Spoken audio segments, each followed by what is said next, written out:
नमस्कार दोस्तों, मैं अभय प्रताप सिंह एक बार फिर से स्वागत करता हूं आपके अपने एजुकेशन प्लेटफॉर्म यूनिमार्क क्लासेस में। तो इंडियन पॉलिटी सीरीज़ की एक और इम्पॉर्टेंट वीडियो, एक और इम्पॉर्टेंट टॉपिक लेके आपके साथ आ गया हूं। तो फटाफट चैनल को सब्सक्राइब कर दीजिए, अगर पहले तक आपने नहीं किया है तो वीडियो को लाइक कर दीजिए, दोस्तों के साथ शेयर कर दीजिए। और आइए अब वीडियो को शुरू करते हैं। ठीक है, कर भी दिए ना सब्सक्राइब, ठीक है, ये नहीं कि वीडियो देख ली सब्सक्राइब किया नहीं, कर देना भाई, ओके प्लीज़ कर देना। चलिए मौलिक अधिकार को शुरू करते हैं।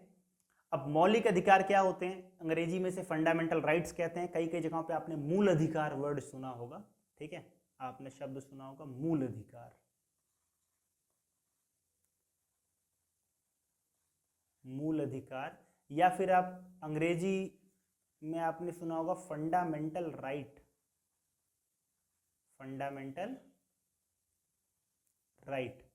तो भाई भारत का जो संविधान है वो प्रत्येक भारत के नागरिक को कुछ मूल अधिकार देता है, ठीक है, ताकि वो एक सम्मानजनक जीवन जी सके। ठीक है, हमारा जीवन यापन सम्मानजनक हो, गरिमापूर्ण हो।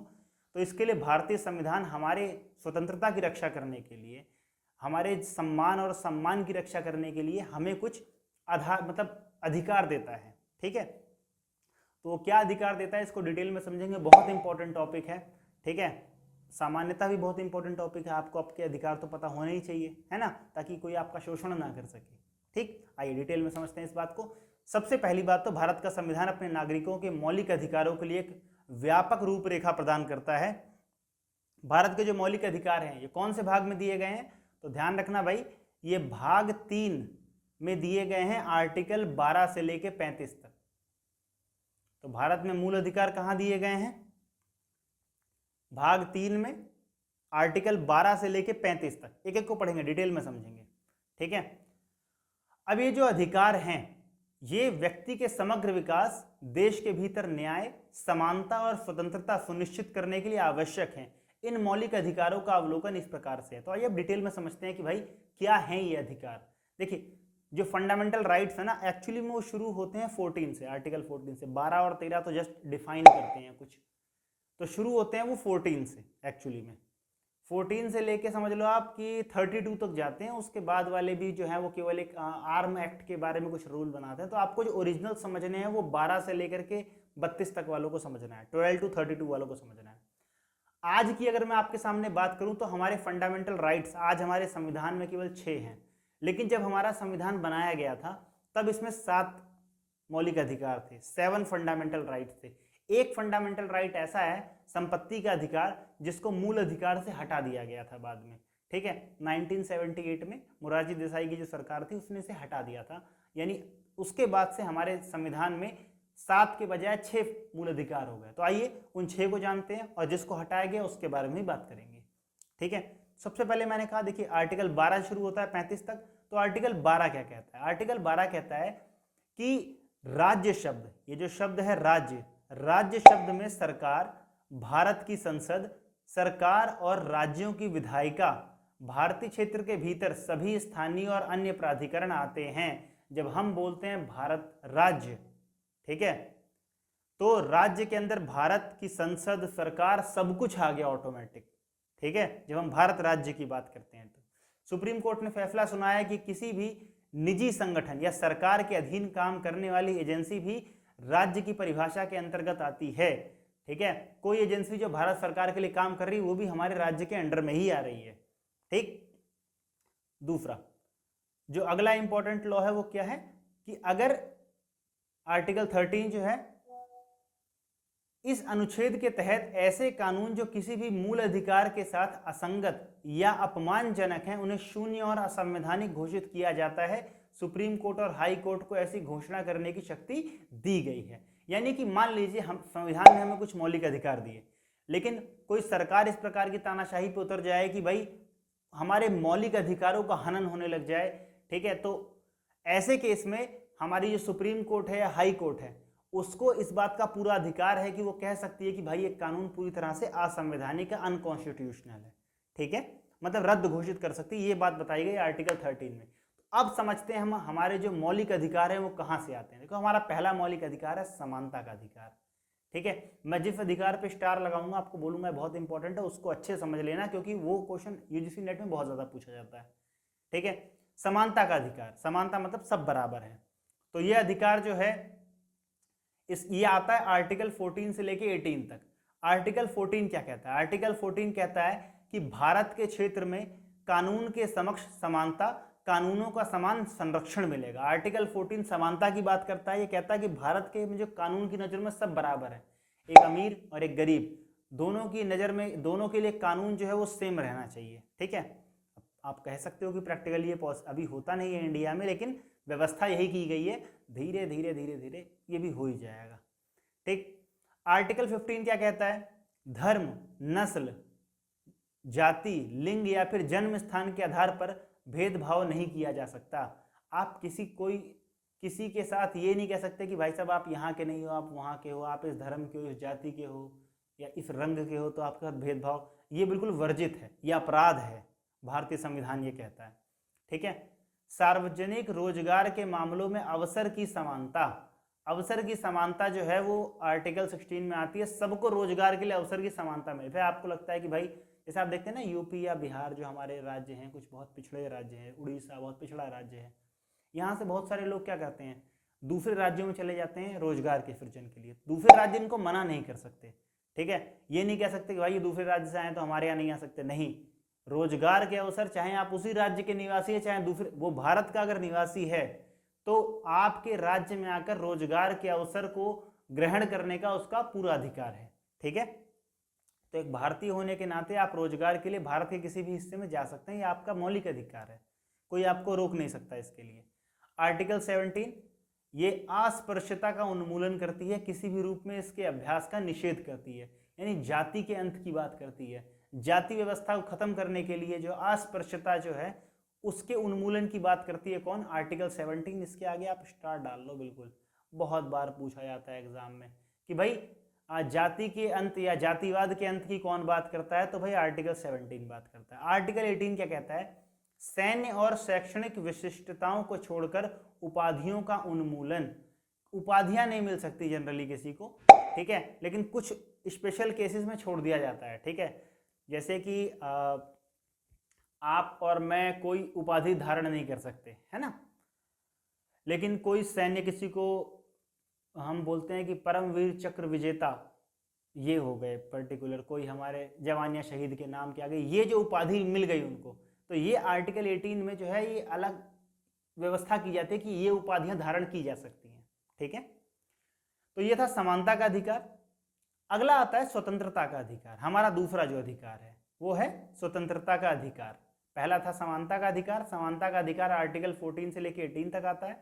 स्वतंत्रता का जो अधिकार है वो आर्टिकल 19 से लेकर 22 तक आता है। ठीक है। कोई डाउट हो किसी चीज के बारे में तो आप नीचे कमेंट बॉक्स में लिख के पूछ सकते हो, मैं आपको एक्सप्लेन कर दूंगा वहां पर। और अगर मुझे लगेगा कि मैं लिख के एक्सप्लेन नहीं कर सकता तो अगली वीडियो जब आएगी तो उसमें मैं आपके सारे डाउट्स क्लियर कर दूंगा। ठीक है। तो स्वतंत्रता का अधिकार आर्टिकल 19 में पहली बार स्वतंत्रता के अधिकार की बात की जाती है। ये हमें 6 स्वतंत्रताएं देता है। कौन कौन सी? भाषण और अभिव्यक्ति की स्वतंत्रता, आप जो चाहे बोल सकते हैं, इसकी एक सीमा है। ठीक है। आपके दिए गए बयान देश की एकता और अखंडता के खिलाफ नहीं जाने चाहिए। ठीक है। इसे अभिव्यक्ति की स्वतंत्रता का मतलब ये भी नहीं है कि आप पाकिस्तान जिंदाबाद बोलो जा करके। ठीक है। भाषण की स्वतंत्रता और व्यक्ति की पूरी स्वतंत्रता है। आप हमारी सरकार के बारे में, हमारी कार्यपालिका के बारे में मर्यादा के भीतर रहते रहते उनकी पूरी आलोचना आप कर सकते हो। इसीलिए आपको एक भाषण और अभिव्यक्ति की स्वतंत्रता का अधिकार दिया जाता है। ठीक है। बिना हथियार के शांतिपूर्वक एकत्र होने की स्वतंत्रता। ठीक है। बिना, आप आंदोलन कर सकते हो, प्रदर्शन कर सकते हो, बिना हथियार के शांतिपूर्वक एकत्रित हो सकते हो। संघ या फिर यूनियन बनाने की आप ग्रुप बना सकते हो। आपको पता है डॉक्टर्स के अलग ग्रुप बने होते हैं, डीटीसी कर्मचारियों के अलग ग्रुप बने होते हैं, ऑटो यूनियन अलग बनी होती है, मजदूर यूनियन अलग बनी होती है। तो ये अधिकार है। ठीक है, आप बना सकते हो। उसके बाद पूरे भारत में स्वतंत्र रूप से घूमने की स्वतंत्रता, बिल्कुल आप कहीं भी घूम सकते हो। भारत के किसी भी हिस्से में निवास करने और बसने की स्वतंत्रता आपको बिल्कुल है। इसके बारे में कोई भी पेशा अपनाने या कोई भी व्यापार कारोबार करने की स्वतंत्रता, ऐसा नहीं है कि आपको यही वाला काम करना है, जो आपकी इच्छा हो आप वो काम कर सकते हो। ठीक है। उसके बाद आर्टिकल 20 क्या कहता है, ये भी स्वतंत्रता के अधिकार के अंदर में आता है, अपराधों के लिए दोष सिद्धि के संबंध में संरक्षण मिलता है इसमें, ठीक है। उसके बाद आर्टिकल 21 स्टार डाल लो, बहुत इंपॉर्टेंट आर्टिकल है भाई। कानून द्वारा स्थापित प्रक्रिया के अनुसार जीवन और व्यक्तिगत स्वतंत्रता की सुरक्षा करने का अधिकार आता है, ठीक है। लिविंग राइट ऑफ लिविंग है ये आर्टिकल 21, ठीक है। कई नदियों को भी, गंगा नदी तक को इसके अंडर में डाला गया। गंगा नदी को क्या है बचाने के लिए आर्टिकल डाले गए, तो आर्टिकल 21 के तहत ये कहा गया कि गंगा एक जीवित नदी है और इसकी जान बचनी चाहिए, उसे भी जीने का अधिकार है। तो ये बहुत इंपॉर्टेंट फैसला था हाई कोर्ट का। आर्टिकल 21A, इसमें शिक्षा का अधिकार दिया गया है, ठीक है। हर राज्य का ये दायित्व होगा कि भाई 6 से लेकर 14 वर्ष की आयु के सभी बच्चों को मुफ्त और अनिवार्य शिक्षा प्रदान करनी पड़ेगी, ठीक है। तो ये जिम्मेदारी है किस राज्यों की, और ये हमारा अधिकार है। मूलभूत शिक्षा जो है हर भारतीय का अधिकार है, ठीक। आर्टिकल 22 क्या है, कुछ मामलों में गिरफ्तारी और हिरासत से सुरक्षा मिल जाती है, ठीक है। ऐसे कोई आपको गिरफ्तार नहीं कर सकता। कई मामलों में क्या होता है, गिरफ्तारी और सुरक्षा से, हिरासत से सुरक्षा मिल जाएगी आपको। तीसरा अधिकार आता है हमारा शोषण के विरुद्ध अधिकार। शोषण के विरुद्ध अधिकार में 22 और 23 के अनुच्छेद आते हैं। अनुच्छेद 23 क्या कहता है, 23 क्या कहता है, मानव तस्करी और जबरन श्रम निषेध है। आप किसी जबरी मजदूरी नहीं कर, बधुआ मजदूरी नहीं करवा सकते, ठीक है। वो नहीं करना चाहता तो नहीं करेगा, ठीक। आर्टिकल 24 क्या कहता है, कारखानों और खतरनाक रोजगार में बच्चों के रोजगार का निषेध होना चाहिए, ठीक है। तो जो कारखाने वगैरह में नौकरी करते हैं बच्चे, वो नहीं कर सकते, ठीक है। ये आर्टिकल कई बार मुझे खुद ही काफ़ी ज़्यादा हिपोक्रेसी में भरा हुआ लगता है। अब आप देखो, आप बच्चों से नौकरी नहीं करवा सकते। जैसे कोई ठेले वेले वाले होते हैं ना, कोई ठेले वाला है, रेडी वाला है, तो ये बच्चों से नौकरी नहीं करवा सकते।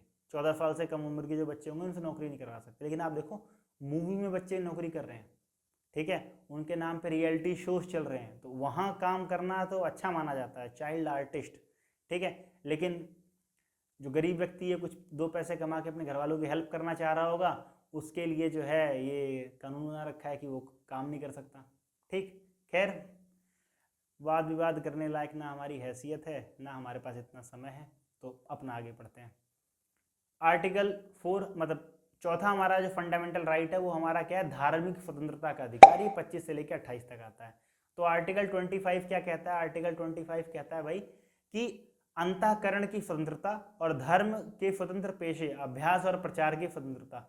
मतलब आपका जो भी धर्म है आप उसको फॉलो कर सकते हो, कोई आपके ऊपर बंदिश नहीं है, ठीक है। आर्टिकल 26 कहता है धार्मिक मामलों का प्रबंधन करने की स्वतंत्रता, ठीक है। आपका रिलीजन है, आप ही उसे मैनेज करोगे, भाई क्या करना है, कैसे करना है, ठीक है। तो ये मैनेजमेंट की स्वतंत्रता मिलती है। किसी धर्म विशेष के प्रचार के लिए करों के भुगतान से स्वतंत्रता, ठीक है। टैक्स आपको फ्री किया जा सकता है अगर आप धर्म के कार्य जो करोगे, प्रचार कार्य जो करोगे, ठीक है। कई बार इसको लेके बहुत ज़्यादा कह सकते हो विवाद भी हो जाता है कि लाइक कहते हैं कि मंदिरों पे जो है टैक्स लगा दिया जाता है, दूसरे रिलीजियस ग्रुप्स पे टैक्स नहीं लगाया जाता। इसको लेके चलता रहता है हिसाब किताब। आर्टिकल 28 क्या कहता है, कुछ शैक्षणिक संस्थानों में धार्मिक शिक्षा या पूजा में भाग लेने से स्वतंत्रता है, ठीक है। वैसे जनरली स्कूल कैंपसेस वगैरह होते हैं यहाँ पर ये सब अलाउ नहीं होता, लेकिन कुछ होते हैं जो माइनॉरिटी बेस ही रहेंगे, उनमें क्या होता है कि आपको पूजा पद्धति भी अलाउ कर दी जाती है, ठीक है। उसके बाद आता है हमारा जो 5वां अधिकार है, वो है सांस्कृतिक और शैक्षिक अधिकार। आर्टिकल 29 और 30 इसके अंदर आते हैं। आर्टिकल 29 अल्पसंख्यकों के हितों की सुरक्षा करता है, ठीक है, ताकि उनकी सांस्कृतिक विरासत बची रहे। आर्टिकल 30 क्या करता है, अल्पसंख्यकों को शैक्षणिक संस्थान स्थापित करना और उनका प्रशासन करने का अधिकार, यानी माइनॉरिटीज़ को देता है कि आप अपने हिसाब से इंस्टीट्यूशंस बना सकते हो और उसका मैनेजमेंट भी अपने हिसाब से करो, गवर्नमेंट फंड कर दिया करेगी, ठीक है। मतलब बनाओ आप, चलाओ आप, सरकार केवल पैसा दे देगी, ठीक। आर्टिकल 6 और ये है आर्टिकल 32, ठीक है। बहुत ज़्यादा इंपॉर्टेंट आर्टिकल है, बहुत ज़्यादा, इसे स्टार डाल लो। आर्टिकल 32 जो है ये संवैधानिक उपचारों का अधिकार है, ठीक है। ये इतना इंपॉर्टेंट राइट है कि डॉक्टर भीमराव अंबेडकर इसे कहते थे कि ये संविधान की आत्मा है। तो अगर एग्जाम में कभी पूछ ले कि डॉक्टर भीमराव अंबेडकर ने किसे संविधान की आत्मा कहा है, तो आर्टिकल 32 को भीमराव अंबेडकर ने संविधान की आत्मा कहा है। ध्यान रखना है इस बात का, ठीक है। तो संविधान की आत्मा क्यों कहा है, इसको ये देखना। उन्होंने कहा है कि एक अनुच्छेद जिसके बिना संविधान अर्थहीन है, यह संविधान की आत्मा और हृदय है। अब क्यों ऐसा कहा गया? क्योंकि आर्टिकल 32 के अंदर क्या होता है, सुप्रीम कोर्ट और हाई कोर्ट को दिया गया कुछ राइट, क्योंकि हमारे देश में जो मूल अधिकार है ना, इस संविधान ने तो आपको मूल अधिकार दे दिए, लेकिन अगर आपके मूल अधिकारों का हनन हो रहा है तो आपकी रक्षा कौन करेगा? तो आपकी रक्षा करेगा कोर्ट, ठीक है, सुप्रीम कोर्ट, हाई कोर्ट। और ये कैसे करते हैं? आर्टिकल 32 के, सुप्रीम कोर्ट आपकी रक्षा कर सकता है आर्टिकल 32 के हिसाब से, और हाई कोर्ट यही काम करेगा आर्टिकल 226 के हिसाब से। एक्चुअली में होता क्या है, इन दोनों आर्टिकल्स के अंदर ना अदालतें कुछ रिट जारी करती हैं, ठीक है। अभी रिट कौन कौन सी होती है, देखिए मैं आपको बताता हूं। देखिए पहली जो रिट है उसका नाम है हैबियस कॉर्पस, यानी बंदी प्रत्यक्षीकरण। बंदी प्रत्यक्षीकरण की जो रिट है ये हमें गिरफ्तारी से बचाने का काम करती है। एक्चुअली में पुलिस अगर किसी को भी गिरफ्तार कर लेती है तो ये रिट कहती है कि आपको 24 घंटे के अंदर अंदर, आप किसी को ऐसे गिरफ्तार करके जेल में नहीं रख सकते, आपको 24 घंटे के अंदर अंदर उस गिरफ्तार किए गए व्यक्ति को पेश करना पड़ेगा, जो भी आपके नियरेस्ट कोर्ट होगा उसमें। जज उसको सुनेगा। अगर जज को लगा सही ग्राउंड पे अरेस्ट किया गया है, ठीक है, तो जज हो सकता है रिमांड आगे बढ़ा दे। लेकिन अगर जज को लगा कि आपने बिल्कुल अननेसेसरी उसको गिरफ्तार किया है और जेल में रखा है, तो कोर्ट उसे फ्री कर सकता है, ठीक है। तो ये होता है बंदी प्रत्यक्षीकरण। अगला होता है परमादेश, मैंडेमस, ठीक है। इसके द्वारा न्यायालय अधिकारी को आदेश देती है कि वह उस कार्य को करे जो उसके क्षेत्र अधिकार के अंतर्गत आता है, ठीक है। सरकार आदेश देती है। कई बार ऐसा होता है, जैसे आपने बहुत ऐसे केस सुने होंगे कि इंसानों की, पता है कई ऐसे केस होते हैं कि लोग अपनी पेंशन के लिए मंत्रालय में घूम रहे होते हैं, 10-10, 15-15 साल हो जाते हैं, उनकी पेंशन नहीं मिल पाती।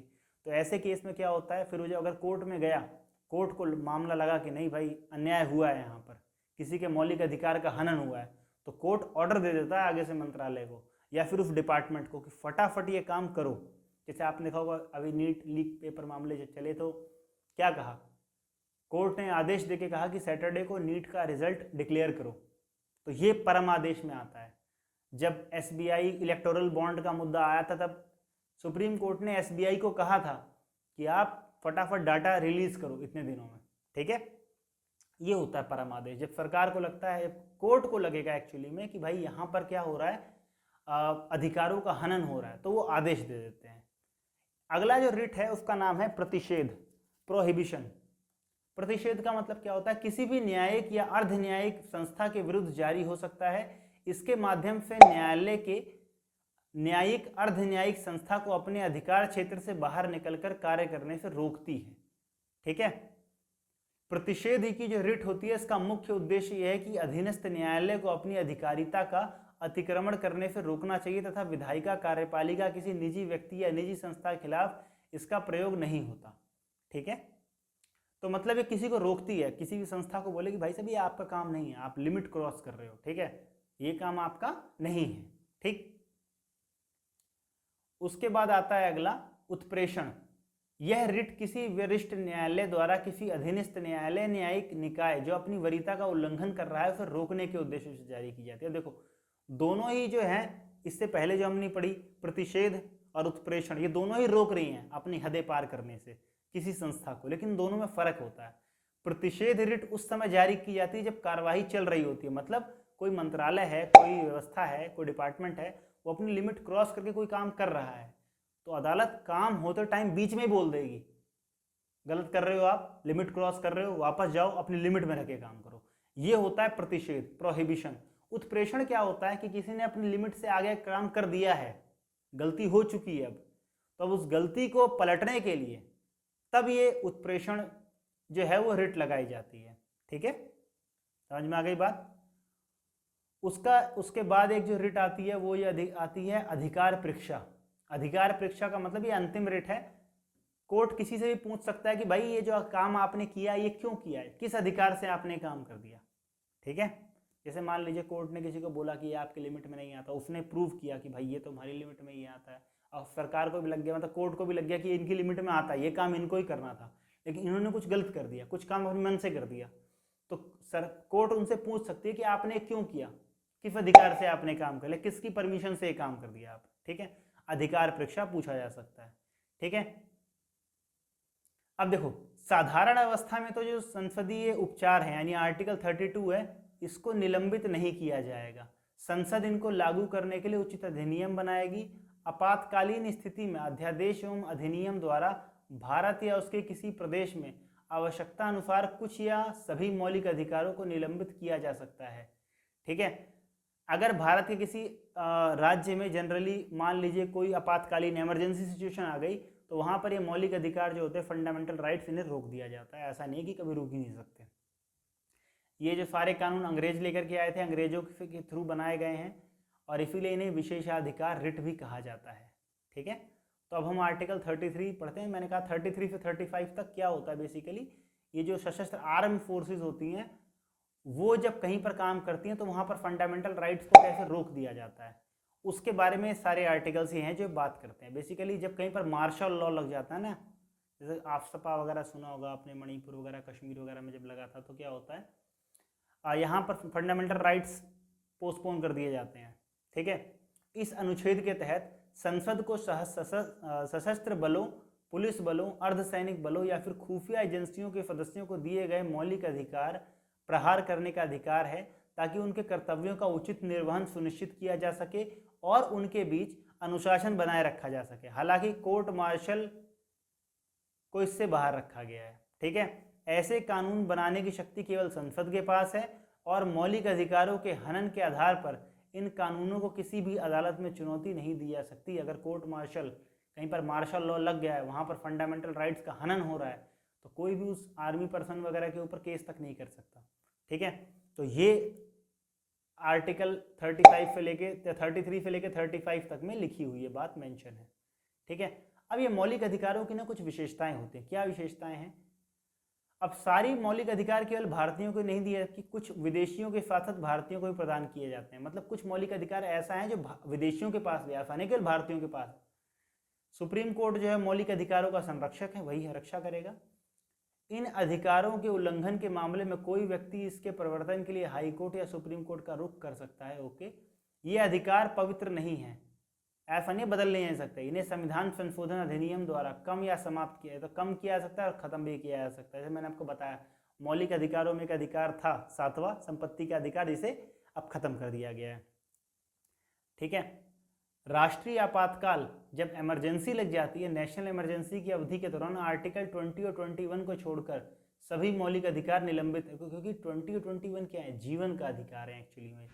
आप किसी को मार नहीं सकते इमरजेंसी के दौर में भी, तो आपके जीवन का अधिकार तो रहेगा, लेकिन बाकी स्वतंत्रता का अधिकार, वो भाषणबाजी, अभिव्यक्ति, वो सब वो खत्म हो जाता है अपने आप, ठीक है।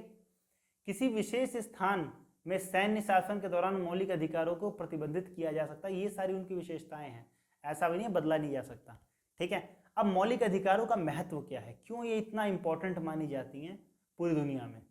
पहली बात तो एक राजनीतिक लोकतंत्र का आधार है, डेमोक्रेसी का आधार है। जिस देश में फंडामेंटल राइट्स लोगों के पास नहीं है, तो मान के चलिए वो देश लोकतांत्रिक कहलाने योग्य नहीं है किसी भी तरह से। यह नागरिकों को सामाजिक एवं नैतिक सुरक्षा प्रदान करता है। इसे व्यक्तिगत स्वतंत्रता की दीवार माना जाता है। मौलिक अधिकार कानूनों के शासन के साथ स्थापना को सुगम बनाता है। अल्पसंख्यक समाज और जो कमजोर वर्गों की रक्षा करता है। भारतीय राज्य में धर्मनिरपेक्ष ताने बाने को मजबूत करता है। इंडियन डेमोक्रेसी की जो वैल्यूज़ हैं, उसकी जो रूट्स हैं, जो सेक्युलरिज्म इंफ्रास्ट्रक्चर है हमारा, उसको स्ट्रॉन्ग करता है। भारत के पूर्ण अधिकार के लिए एक जांच के रूप में कार्य करता है, ठीक है। तो मौलिक अधिकार बड़े इंपॉर्टेंट क्यों हो जाते हैं, ठीक। अब मैं आपको बताता हूँ कुछ इंपॉर्टेंट क्वेश्चन जो एग्जाम में पूछे जा सकते हैं। जैसे कि मान लीजिए भारतीय संविधान के तहत कुछ मौलिक अधिकार केवल भारतीय नागरिकों के लिए, कुछ ऐसे हैं जो केवल भारतीय नागरिकों के पास ही हैं, जिसमें आर्टिकल 15 आ जाता है, आर्टिकल 16 आ जाता है, आर्टिकल 19 आ जाता है, आर्टिकल 29, 30 है अभिव्यक्ति स्वतंत्रता वाला। अब कोई विदेशी आकर के भारत में आकर प्रोटेस्ट नहीं कर सकता इंडिया के किसी कानून के खिलाफ, ये उसको अधिकार नहीं है। भारतीय नागरिक कर सकते हैं, विदेशी आके यहाँ पर नहीं कर सकते, ठीक है। और सांस्कृतिक प्रचार भारतीय नागरिक तो कर सकते हैं, ये नहीं कि दूसरे देश वाले आ रहे हैं यहाँ पर अपने धर्म का प्रचार कर रहे हैं, ये पॉसिबल नहीं है, ठीक है। हालांकि दूसरे देश वाले आते हैं, अपने धर्म का प्रचार यहाँ के लोगों से करवा लेते हैं, ठीक है। तो ये भी पॉसिबल है, दूसरा रास्ता निकल रखा है मतलब, ठीक। तो भारतीय नागरिकों और गैर नागरिकों, कुछ अधिकार ऐसे हैं जो नागरिकों और गैर नागरिकों दोनों को मिले, ऊपर वाले तो केवल भारतीयों के पास थे। आर्टिकल 14, 20, 21, 21A, 22, 23, 24, 25, ये सारे जो हैं आर्टिकल ये भारतीयों के लिए भी हैं और गैर भारतीयों के लिए। भारतीयों के लिए तो खैर सारे ही हैं, ठीक है, लेकिन गैर भारतीयों के लिए भी कुछ राइट्स हैं, ठीक है। अब मौलिक अधिकारों में संशोधन से रिलेटेड मैं आपको कुछ आर्टिकल्स बता देता हूँ, कुछ आर्टिकल बहुत ज़्यादा जरूरी है इससे रिलेटेड, इंपॉर्टेंट न्यूज़ है। केशवानंद भारती मामले में सुप्रीम कोर्ट ने क्या फैसला दिया कि मौलिक अधिकार सहित संविधान का कोई भी घटक संसद के अधिकार से बाहर नहीं है। संविधान की मौलिक संरचना को संवैधानिक संशोधन द्वारा भी समाप्त नहीं किया जा सकता। मतलब केशवानंद भारती केस में क्या किया गया था, सुप्रीम कोर्ट ने कहा कुछ भी बदला जा सकता है संविधान में, प्रस्तावना से लेके मौलिक अधिकार सब कुछ, लेकिन संविधान का जो मूलभूत ढांचा है उसको नहीं बदला जा सकता, ठीक है। कई सारे आर्टिकल मूलभूत ढांचे में आते हैं। उसके बाद यह भारत में न्यायपालिका के लिए संसद द्वारा अनुमोदित किसी भी संशोधन को उलटने का कानूनी आधार है जो संविधान के मूल ढांचे के साथ असंगत है। अब देखिए ये पॉइंट, 44वें संविधान संशोधन 1978 में संपत्ति के अधिकार को कानूनी अधिकार के तहत बनाया गया था। इस संशोधन के अनुसार संपत्ति का अधिकार एक कानूनी या संवैधानिक अधिकार है, लेकिन अब यह मौलिक अधिकार नहीं रह गया क्योंकि यह संविधान के मूल ढांचे का हिस्सा अब नहीं है। तो भाई 1978 में मोरारजी देसाई की जो सरकार थी उसने क्या किया था, उसने बता दिया था भाई इसकी जो है प्रॉपर्टी का जो राइट है अब ये राइट नहीं माना जाएगा, तो अब ये केवल एक कानूनी अधिकार है लेकिन मौलिक अधिकार नहीं रह गया, ठीक है। तो आई होप आपको मौलिक अधिकार के बारे में समझ में आ गया। थोड़ा ट्रिकी चैप्टर, थोड़ा सा टिपिकल लगा होगा आपको, थोड़ा सा लगा हो कि अरे यार क्या क्या इतने आर्टिकल पढ़ रहे हैं, नहीं, बार बार पढ़ो, बार बार पढ़ो, बार बार देखो, आदत डालो। जिनमें मैंने स्टार लगाया उनको अपनी डेली लाइफ में रोज 1-2 बार रिपीट करते रहो, प्रयास करते रहो, ठीक है। Practice makes a man perfect, ठीक है। करत करत अभ्यास ते जड़मति होत सुजान, रसरी यावत जात से सिल पर परत निशान। बार बार प्रैक्टिस करोगे तो भाई अच्छा रिजल्ट आएगा ही आएगा, ठीक है। वीडियो अगर पसंद आई हो तो भाई वीडियो को जरूर जरूर जरूर लाइक कर देना, चैनल को सब्सक्राइब कर देना, ठीक है, और अपने दोस्तों के साथ शेयर कर देना। कोई और डाउट है तो कमेंट बॉक्स में आप अपना डाउट लिख सकते हो कि क्या चीज़ समझ में आई, क्या चीज़ समझ में नहीं आई। जो चीज़ नहीं समझ में आई उसे हम सॉल्व करने की पूरी कोशिश करेंगे। अगर लिख के समझा पाए तो समझा देंगे, नहीं लिख के समझा पाए तो अगली वीडियो बनाने से पहले आपका नाम मेंशन करके आपके डाउट्स जो हैं वो क्लियर कर दिए जाएंगे, ठीक है। चलिए आज की वीडियो के लिए इतना ही, तब तक के लिए रखिए अपना ध्यान। नमस्कार, धन्यवाद।